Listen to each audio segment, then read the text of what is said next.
se eu tenho 4 elementos dentro de cada parte, né, de cada integral, vocês podem ver que esse último termo aqui, olha, que é o último termo da primeira integral com o primeiro termo da segunda integral, eles são os mesmos. Se eles são os mesmos, eles vão ser somados. Então, eu vou ter uma fórmula final, agora, que a gente vai chamar de segunda regra de Simpson composta.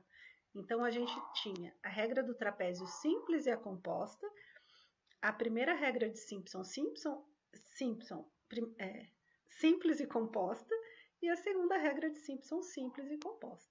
Eu vou fazer uma revisão depois para vocês, só para a gente relembrar assim, as formulinhas e quando acontece cada uma delas. Vou tentar assim, explicar um pouquinho as principais dúvidas, tá ok? E a minha resultante, então a minha integral resultante, ela vai depender do ponto final e do ponto inicial e do ponto final, e vai depender dos pontos intermediários. Como que vão ser os coeficientes dos pontos intermediários? Olha só, 3, 3, 2, 3, 3, 2, 3, 3, 2 e acaba com 3, 3, 1. Vocês estão acompanhando? Olha só, são os coeficientes, coeficiente 0, 1, 3, 3, 2, 3, 3, 2, 3, 3, 2 e no finalzinho lá 3, 3, 1. Então, esses são os coeficientes da minha fórmula da segunda regra de Simpson composta. O que é interessante nessa fórmula?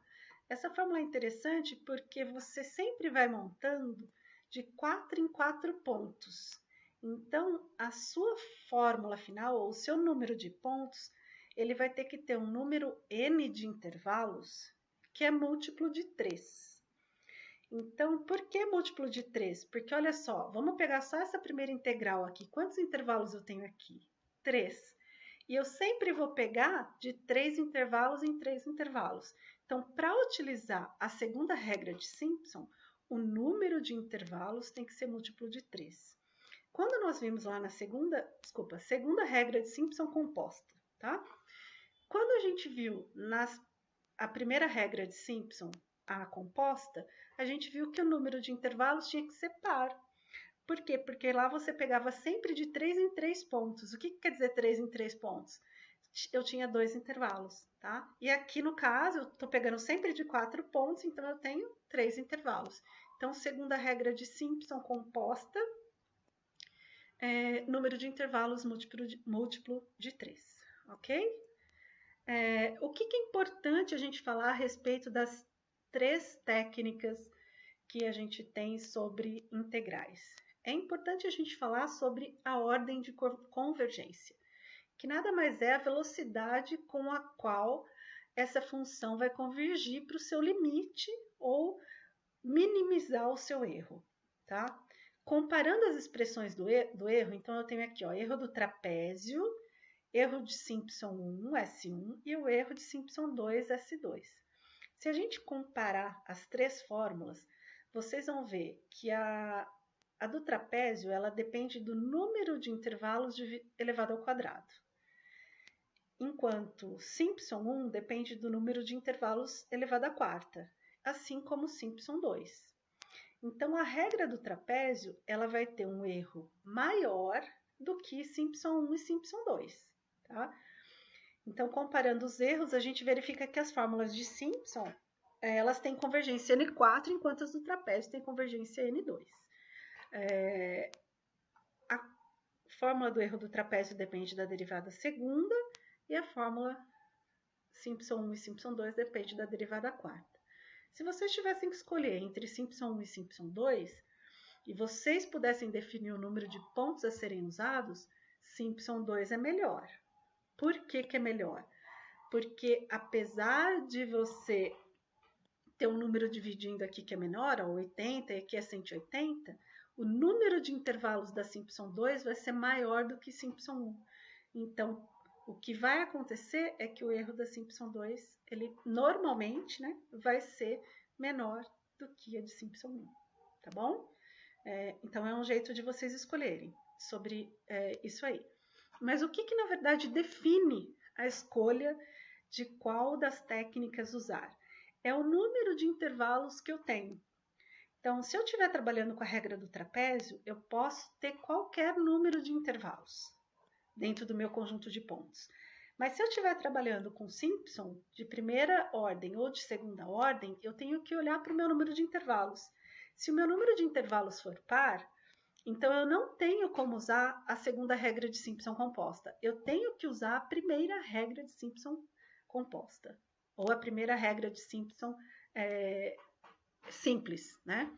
Agora, se o meu número de intervalos entre os pontos ou for múltiplo de 3, então eu posso usar a segunda regra de Simpson, a simples ou a composta.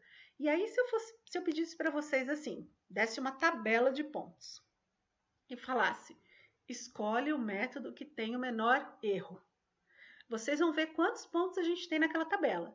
Se eu tiver 10 pontos naquela tabela, 10 pontos é par. 10 pontos, o número de pontos é par, mas o número de intervalos é 9. Então, se eu tenho 9 intervalos, eu vou poder usar um método da segunda regra de Simpson composta, onde o número de intervalos tem que ser múltiplo de 3. Tudo bem? Posso usar Simpson 1? Eu tenho 9 intervalos. Posso usar Simpson 1? Não, não posso, porque o número de intervalos não dá. Posso usar a regra do trapézio? Posso, mas o erro do trapézio vai ser maior do que o erro da Simpson 2. Entenderam? Então, vocês sempre vão comparar Simpson 1 e Simpson 2, elas não podem ser usadas ao mesmo tempo, porque uma é número de intervalos pares e a outra é múltiplo de 3. Então, não podem ser usadas ao mesmo tempo.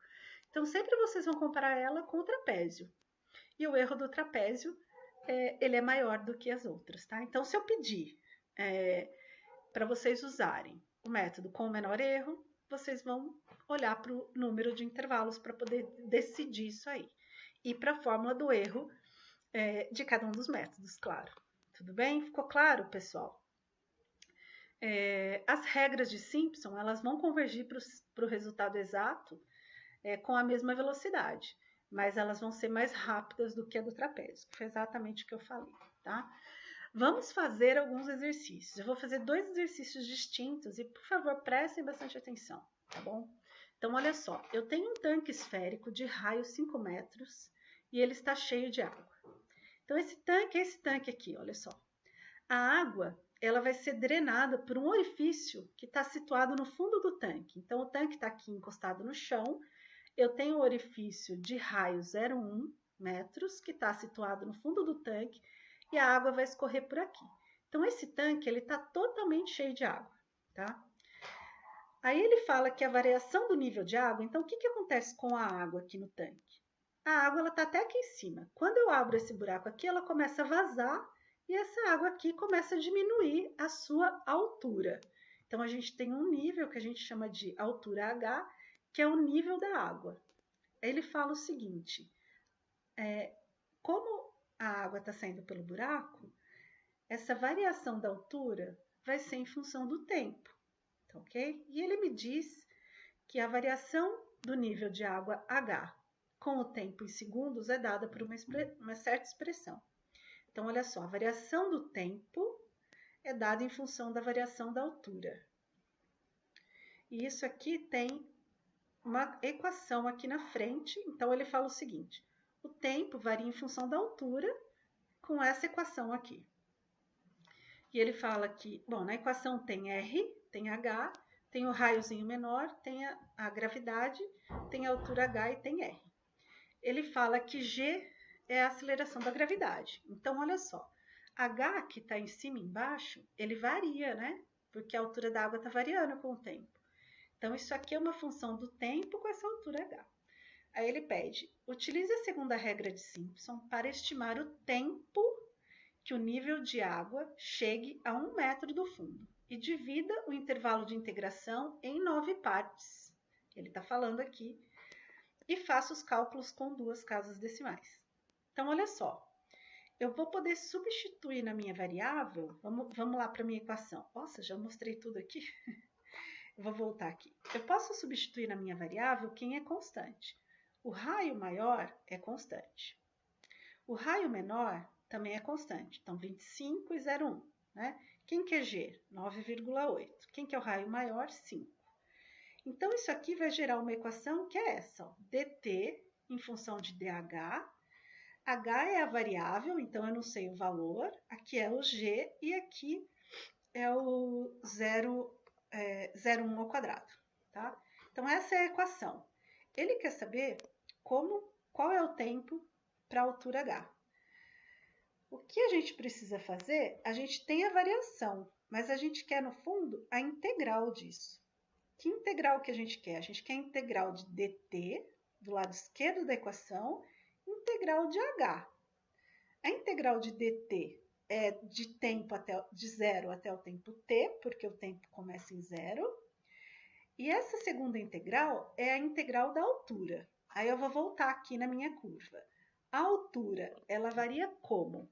Quem é a altura inicial da coluna de água? A altura inicial da coluna de água, se a minha esfera está totalmente cheia, a altura inicial da coluna de água é um raio mais outro raio, 2 raios, então vai ser 10 metros, tudo bem? Então, o início da minha integração é 10. E quem é o final da minha integral? Ele quer saber o tempo quando a altura h chega a 1 metro do fundo. Então, o tempo final é quando a altura estiver a 1 metro. Então, quem é o meu intervalo de integração? A integral da altura começa em 10 e vai até 1. E ela varia de menos 1 e menos 1, correto? Ele me pediu para usar a segunda regra de Simpson composta. Para usar a segunda regra de Simpson composta, eu preciso ter número de intervalos ímpares. Múltiplo de 3. Não, viajei, né? Eu preciso ter número de intervalos múltiplos de 3. Para que eu tenha número de intervalos múltiplo de 3 aqui, ele falou para mim para usar, olha aqui, divida o intervalo de integração em 9 partes. Então, eu preciso de 10 pontos. Se são 9 partes, 10 pontos, né? Então, eu coloquei aqui, ó, o i vai variar de 0 a 9, que é o número de pontos. Quem é o intervalo inicial e quem é o final? O inicial é 10. E o valor, né, da altura inicial é 10. E da altura final é 1. Então, eu tenho que dividir esses intervalos intermediários de tal forma que eles fiquem constantes. E aqui nessa situação, o intervalo vai variar de 1 em 1. Só que esse 1 vai ser 1 negativo, né? O intervalo h vai ser menos 1. Todo mundo entendeu? Eu tenho o valor inicial e final e tinha o número de intervalos. Então, eu fui lá e dividi o quanto eu precisava. Alguma informação a gente tem que dar. Ou o método, ou o número de intervalos, integral, o valor inicial, o valor final, alguma coisa tem que sair. Ok? Bom, vou calcular a minha tabela. O que é a tabela? A tabela, eu vou calcular a função y. Quem é a função y? É a função que está dentro da integral. Quem que está dentro da integral? Tudo isso aqui, ó. 25 menos h quadrado, 0,1 raiz de 19, h mais 5. Isso tudo é a função. Então, eu calculo essa função para diferentes valores de h. Quais valores de h? 10, 9, 8, 7, 6, 5, 4, 3, 2, 1. E vou substituir h por menos 1, porque h é o tamanho do intervalo. E o intervalo ele é negativo, porque o meu tamanho está decrescendo. Ok? Então, o valor da minha função está aqui à direita, tá? Para os diferentes valores da altura h. Esses valores da função, eu posso multiplicar pelos coeficientes, que são os da integral, lembra? Como que eu calculo a integral da segunda regra de Simpson composta?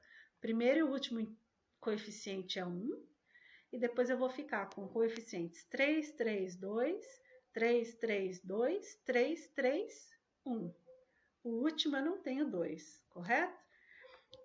Isso quer dizer que eu posso pegar o elemento i, multiplicar pelo c de i e somar com o de baixo, y de i, c de i, y de i, c de i, e somar todo mundo, que isso aqui é a parte da somatória, que vai me dar menos 1.443,56, tá?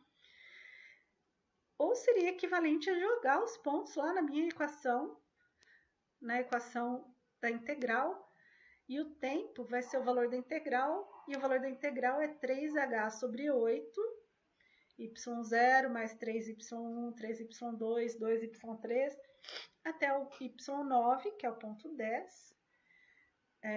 Vou substituir os valores aqui na minha equação, o intervalo h é menos 1, e o meu tempo, a hora que eu substituir tudo, vai ser alguma coisa da ordem de 740 segundos, para que você consiga, não zerar, né, mas para que a altura da água daquele reservatório caia para a altura igual a 1. Saia de 10 e caia para 1, tá?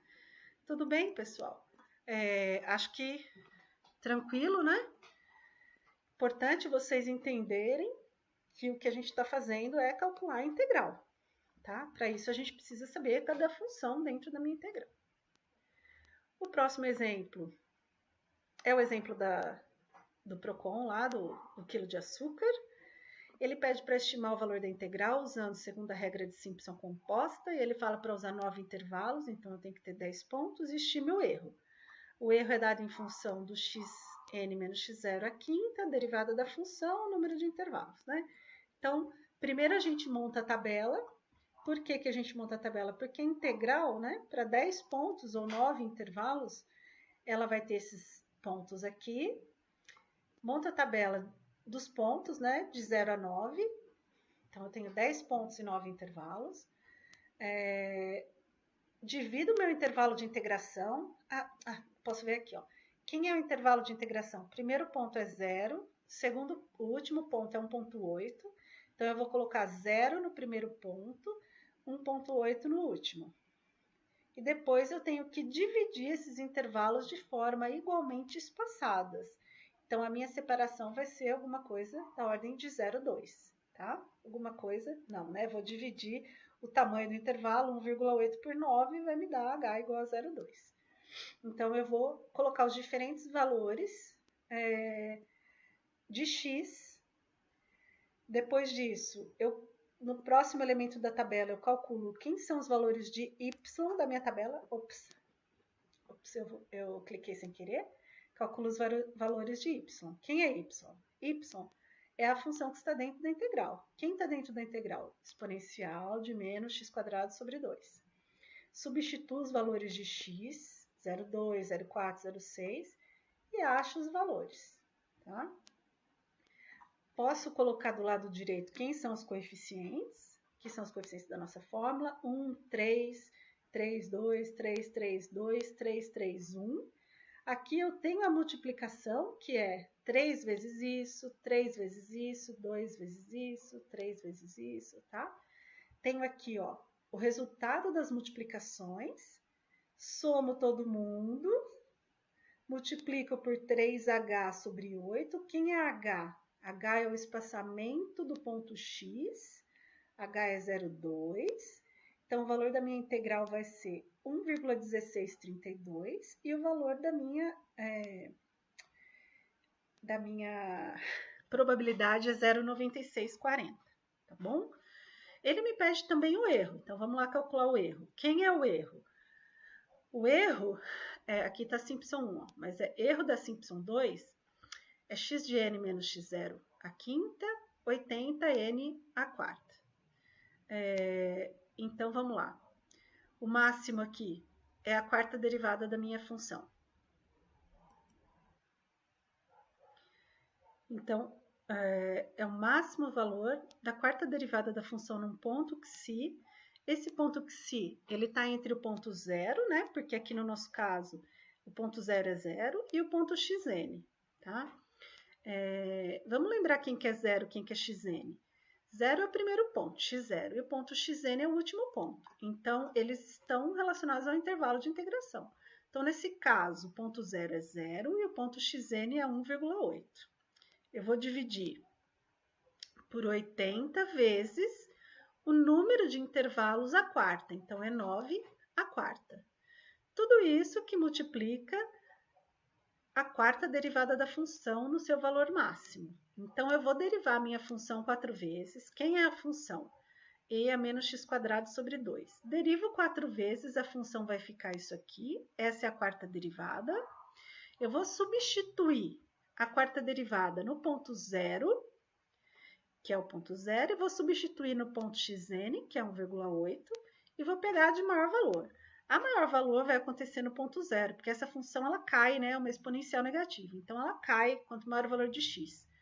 Então, o maior valor vai ser em 0, que é quando você substitui aqui por 0, 0, aqui vai ficar 3 vezes o valor da exponencial e vai me dar 3.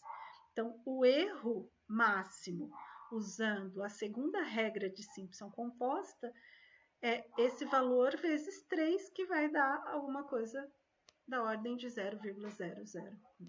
Então, para 10 pontos, para um intervalo de tamanho, né, para 9 intervalos ou 10 pontos, eu consigo ter um erro da minha integral já na quarta casa decimal.